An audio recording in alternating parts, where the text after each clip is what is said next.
오늘의 말씀은 예수님께서 귀신 들린 사람을 고쳐주시는 장면이 소개되고 있습니다. 오늘 본문에는 귀신 들린 사람이 이 한 사람으로 소개되어 있지만 병행 본문인 마태복음 8장에는 두 명으로 그렇게 소개하고 있습니다. 아마도 두 명 중에 한 명이 유독 그 증상이 심각하기 때문에 마가와 누가는 특별히 그 한 명에 초점을 맞추어서 기록했을 것이라고 이렇게 신학자들이 주석을 달아 놓았습니다. 또한 오늘 본문 속에서 우리가 살펴봐야 될 것은 바로 예수님의 모습이죠. 우리가 함께 읽지는 않았지만 8장 22절로 거슬러 올라가 보면 바로 예수님께서 제자들에게 말씀하시기를 호수 저편으로 건너가자 그렇게 말씀하셨습니다. 오늘 본문에는 나와 있지 않지만 또 마가복음 4장에는 제자들에게 저편으로 건너가자 말씀하실 때가 언제였는가, 그것은 바로 저물 때였다 그렇게 표현을 하고 있습니다. 우리가 상식적으로 볼 때 날이 저물어서 이제 밤이 가까워 오게 되면 아무리 어떤 목적지를 향해서 가야 될 어떤 상황이 있을지라도 특별한 어떤 예외적인 상황이 없는 한 내일이나 또는 다음으로 미루는 것이 상식적인 것이죠. 그런데 예수님은 바로 이 저물 때에, 그것도 바다를 건너서 지금 가야 되는 상황인데 바로 제자들에게 같이 가자 그렇게 말씀을 하시는 거죠. 더군다나 지금 이제 배를 타고 바다를 건너가는 그 상황 속에서 이제 어마어마한 큰 풍랑을 만났죠. 그래서 그 풍랑으로 인해서 목숨의 위협을 느낀 제자들이 피곤해서 주무시고 계시는 예수님을 급하게 깨워가지고 그래서 우리를 살려달라고 그렇게 예수님께 지금 요청하는 장면도 나옵니다. 이러한 여러 가지 상황을 고려해 볼 때 예수님의 이 어떤 특별하고도 의미가 있는 그러한 의도적인 그러한 행하심이었다, 그리고 어떤 목적이 있는 행하심이었다라고 하는 것을 우리가 알게 되겠습니다. 예수님께서 가신 곳은 바로 갈릴리 동남방 쪽에 있는 이 거라사임의 마을이었어요. 그곳은 이방인의 지역이었습니다. 그것이 이방인의 지역이었다는 것을 우리가 어떻게 알 수 있냐면 거기에 특별히 돼지떼를 키우는 사람들이 있었다는 거죠. 예수님 당시에 유대인들은 모세 율법 때문에 돼지를 굉장히 부정한 동물로 그렇게 취급되어졌죠. 그래서 유대인들은 돼지를 먹지도 않을 뿐만 아니라 키울 수도 없는 거죠.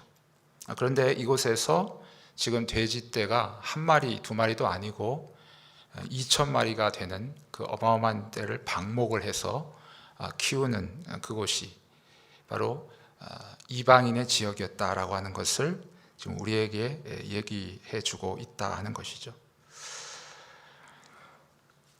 예수님께서 지금 어떤 특별한 의도를 가지고 갈릴리의 동쪽 동남방 지역인 이 거라사인의 지역에 가셔서 그곳에서 내리셔서 바로 귀신에 들린 한 광인을 만나게 됩니다. 그는 오랫동안 옷을 입지 않았어요. 그리고 그가 사는 곳은 무덤입니다. 그리고 고랑과 쇠사슬을 채워놨지만 그것을 깨트리고 또 그것을 끊어서 귀신이 막 이끌어 갈 때는 막 광야로 나가서 그러한 일들을 하게 되는 그러한 삶을 살았던 그러한 사람이었습니다. 예수님께서는 이 거라사의 광인을 보시고 바로 귀신에게 나갈 것을 명령하셨죠. 그러자 이 귀신은 바로 예수님을 지극히 높으신 하나님의 아들이라고 고백하면서 더 이상 자신을 괴롭히지 말라고 그렇게 요청을 합니다. 그리고 결국 예수님의 명령에 따라서 이제 돼지떼에게로 그가 들어가서 결국 돼지떼가 바다에 몰사하고 빠지게 되는, 그래서 결국 그 사람은 다시 정상인이 되어져서 깨끗하게 치유함을 얻게 되는 그러한 일들이 오늘 말씀 속에서 기록되어져 있습니다. 저는 전에 이 말씀들을 여러 번 읽으면서 늘 읽을 때마다 드는 생각이, 무슨 저런 사람이 다 있는가라는 그러한 생각을 하고 지나갔습니다. 그러나 이 말씀을 다시 한번 깊이 묵상하면서 이 거라사인의 이 광인의 모습이 바로 나의 모습이겠구나라는 생각이 들었습니다. 어쩌면 이 거라사 광인의 모습이 우리들의 모습이 아닐까라는 생각을 또한 해보았습니다. 인간은 범죄한 이후 사탄의 노예가 돼서 사탄이 시키는 대로 죄를 지으면서 살다가 결국 영원한 지옥으로 가야 하는 그것이 우리의 모습입니다. 자, 선악과를 따먹으면 하나님과 같이 된다. 마치 가장 인간을 위하는 척 하면서 우리를 유혹했던 사탄은 인간이 범죄하자마자 바로 자신의 노예로 삼아서 이리저리 끌고 다니면서 비참한 삶을 살도록 하였다 하는 것이죠. 근데 여기에서 반전이 생기죠.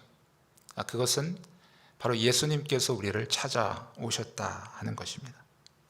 제가 설교 서두에도 말씀드렸던 것처럼 예수님께서 이 거라사의 광인을 찾아오신 것은 우연히 일어난 일이 아니었다는 거죠. 지금 바다 건너편에서 예수님은 그를 알고 계셨고, 그리고 지금 그를 위해서 의도적으로, 그리고 어떤 목적을 가지고 지금 이 위험한 상황을 통과해서 지금 그에게 오셨다라고 하는 사실이죠. 예수님의 사역은 언제나 이렇게 죄인을 찾아가는 그러한 일을 하셨습니다. 여러분, 사마리아 지역이 있는데요, 사마리아 지역은 바로 이 예루살렘과 북쪽 갈릴리 지역을 오고 갈 때 반드시 통과해야 되는 그런 지역이죠. 그런데 유대인들은 사마리아인들을 싫어했기 때문에 그것을 통과하기를 꺼려하여 시간이 좀 걸리더라도 이 돌아가는 길을 택했다 하는 것이죠. 그런데 예수님께서 어느 날 그 사마리아 지역을 의도적으로 일부러 가신 것입니다. 그것은 바로 수가라 하는 동네의 한 여인 때문이었다 하는 것이죠. 그녀는 아무도 나오지 않는 낮 12시, 정말 해가 정말 떠서 너무나도 더운, 그래서 아무도 나오지 않는 그 시간에 그는 나와서 물을 길 만큼 자신의 삶을 내놓을 수 없는 그런 비참한 삶을 살았던 여인이죠. 그는 과거에 5명의 남편이 있었고, 지금 함께 사는 사람도 그의 남편이 아니죠. 어쩌면 그녀의 죄의 욕망이 여전히 목말라 하고 있는 것을 마치 우물가에 나와서 물을 깃는 그 모습을 묘사하면서 우리에게 설명해 주고 있는 것이죠. 그러한 삶을 사는 여인에게 지금 예수님께서 일부러 그녀에게 찾아오셔서 그리고 그녀를 지금 만나 주신다 하는 거죠. 예수님이 그녀에게 말씀하십니다. 내가 주는 물을 마시는 자는 영원히 목마르지 아니하리라. 영원히 목마르지 아니한 그 물을 찾아 이것저것 헤맸던 그 여인에게 이제 드디어 그 예수님을 만남으로 진정한 해갈의 기쁨을 맛보게 되었습니다.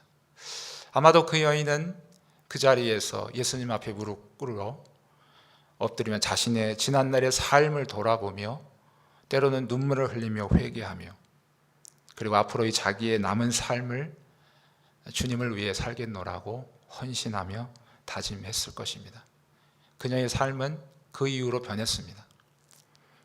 자신의 삶을 남에게 드러내기 어려워서 아무도 안 나오는 그 뜨거운 햇빛이 쨍쨍 비는 12시 정오에 나와서 조용히 물만 깃고 갔던 그 여인이 이제 그 물동이를 버려두고 그리고 온 동네 사람에게 향하여 자신이 만났던 그 예수님, 자신을 죄에서 구원하시고 하나님의 거룩한 자녀로 삼으신 그 예수님께서 자기에게 행하셨던 위대하고도 놀라운 일들을 지금 그녀는 그녀의 일생을 다 바쳐서 전하고 있다 하는 사실입니다. 또한 여러분, 여리고에 사는 삭개오를 기억하십니까?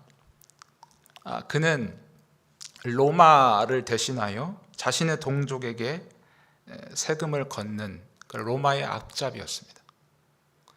자기의 동족 백성들에게 매국노라는 그런 낙인이 찍혔고, 그리고 자기의 욕망에 따라서 세금을 갈취하는 그러한 사람이었어요. 자기의 동족들에게 공공의 적으로 여기는, 어쩌면 돈은 많았을지 모르겠지만 정말 외로운 삶을 살았던 그러한 삭개오였을 겁니다. 예수님께서는 바로 그 삭개오를 기억하신 거죠. 그래서 바로 이 여리고에 들어오셔서 그 삭개오를 찾아오셨습니다. 한 번도 만나본 적이 없는 사람이 갑자기 자신에게 다가와서 삭개오야 이름을 불렀을 때 삭개오의 마음은 어땠겠습니까? 아무도 자신을 인정해 주지 않고 자신을 인격적으로 대우해 주지 않았던 그런 삭개오의 그 공허하고도 힘든 인생의 여정 가운데서 주님께서 그의 이름을 불러주실 때 그는 거기에 그 자리에 무릎을 꿇고 눈물을 흘리며 자신의 지난 날의 잘못과 죄악들을 회개했을 것입니다. 그는 실제로 예수님을 자신의 집에 모시고, 그리고 내가 앞으로 예수님을 위해서 어떻게 살겠노라고 헌신하며 예수님 앞에 다짐하는 그 모습을 우리가 성경을 통해서 볼 수 있게 됩니다. 오늘 본문에 나왔던 이 거라사의 광인이었죠. 이제는 예수님께 고침을 받은, 그러나 과거에 귀신 들려서 바로 귀신에 휩싸여서 살았던 그러한 자신이 바로 예수님을 만나서 그가 온전한 모습이 되었습니다. 많은 사람들은 아우성거립니다. 지금 이 사람 때문에 2,000마리가 되는 돼지떼가 지금 바다에 몰려있다. 지금 이 한 사람 때문에 우리의 경제적 손실이 얼마던가. 그들은 끊임없이 이 사람을 향해서 손가락질을 하며 때로는 예수님을 향해서 아우성거리는 그러한 상황 가운데서 예수님을 만난 이 거라사의 광인이었던 이 사람은 바로 예수님 앞에 자신의 믿음의 고백을 하게 되고 헌신을 하게 되는 것이죠. 그는 모든 사람들이 예수님을 이 지방에서 떠나시기를 간구했지만 그는 예수님과 함께 머물러 있기를 원했습니다. 자신의 지난날에 귀신에 붙잡혀서 사로잡혀서 자신도 모르는 일을 하게 되고 많은 사람들의 지탄거리가 되어지고, 그래서 결국 그렇게 비참한 인생을 살아야만 했던 자신, 그러나 자신을 기억하고 찾아오신 그 예수님 앞에 자신의 지난날의 죄악들을 회개하며 또한 자신을 고쳐주시고 찾아주신 그 예수님에게 감사의 눈물을 흘리며 또한 앞으로 자기가 남은 삶을 어떻게 살겠는가 예수님 앞에 고백하는 장면이 나오게 되는 것이죠. 오늘 37절,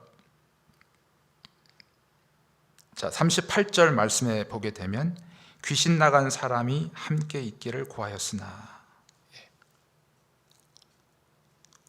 예수님과 함께 예수님을 따라다니며 이 놀라운 앞으로의 나의 남은 삶을 주를 위해 살겠다. 나름대로 엄청난 결단을 하고 헌신을 한 것이죠. 그러나 예수님의 대답은 뜻밖이었습니다. 39절 말씀 같이 한번 읽어보도록 하겠습니다. 시작.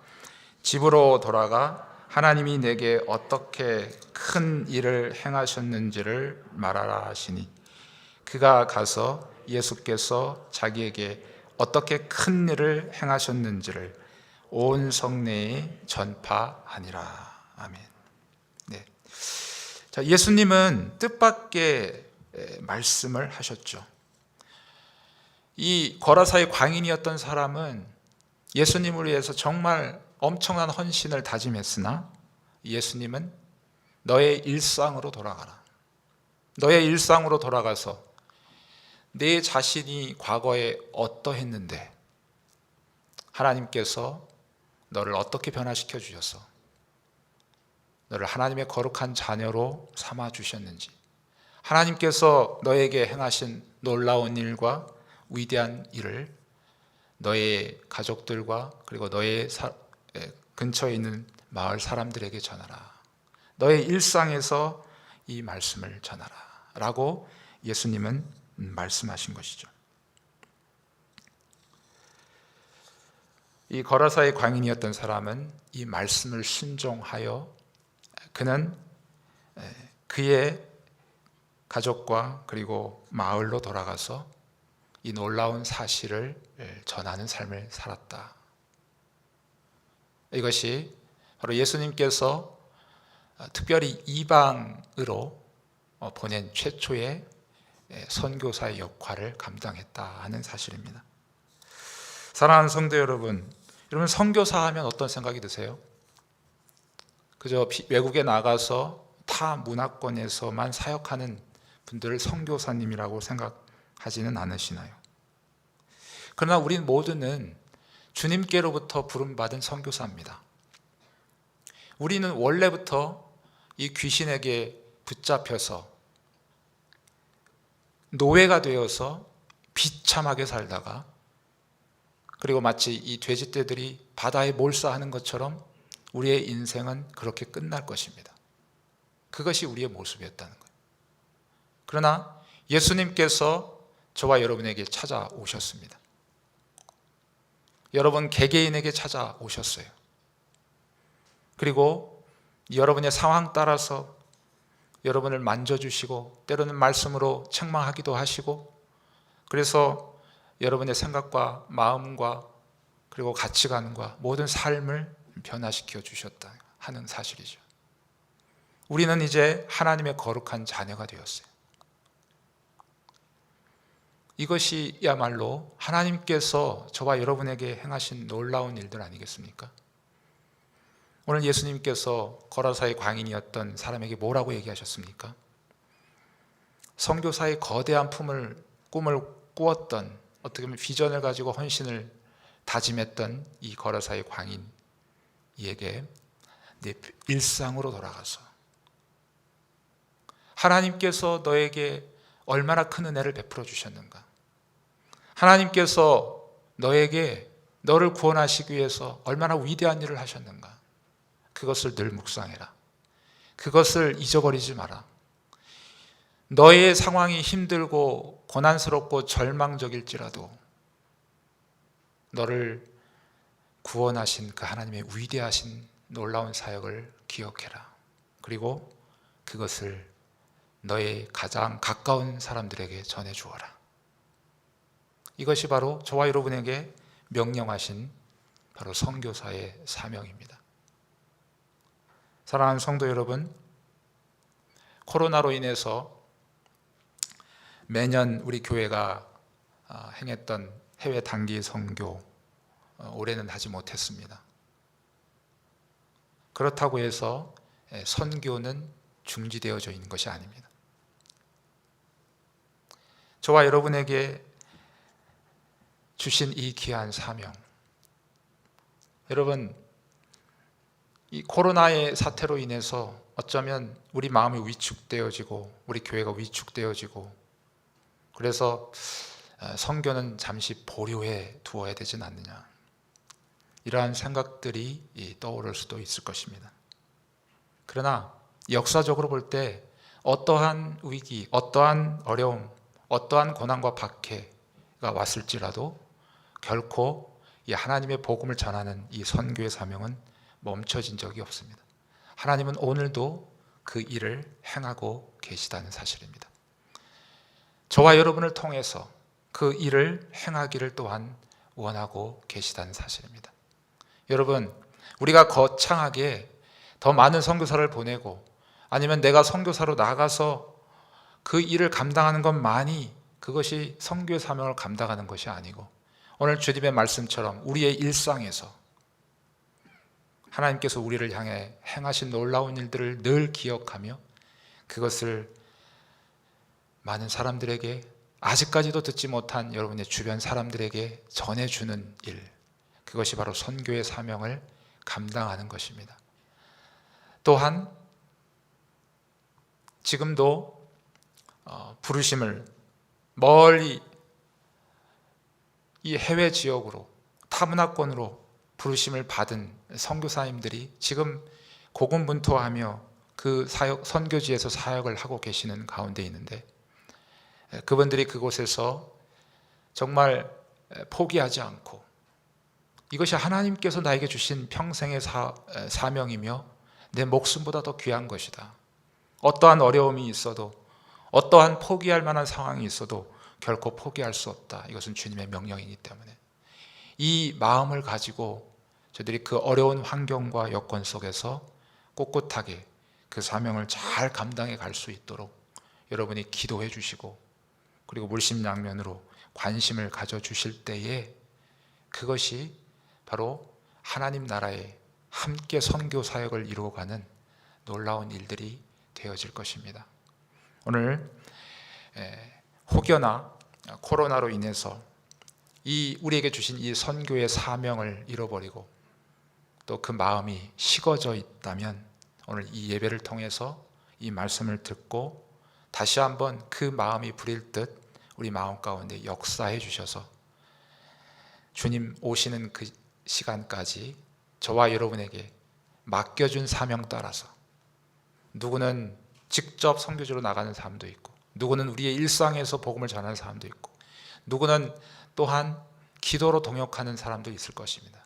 다 함께 그 상을 받을 것인데, 그 맡겨진 위치에서 이 사명을 충성스럽게 감당하는 저와 여러분이 되어지도록 이 시간 주님의 도우심을 구하고 또한 그러한 은혜가 있기를 주님의 이름으로 축복합니다.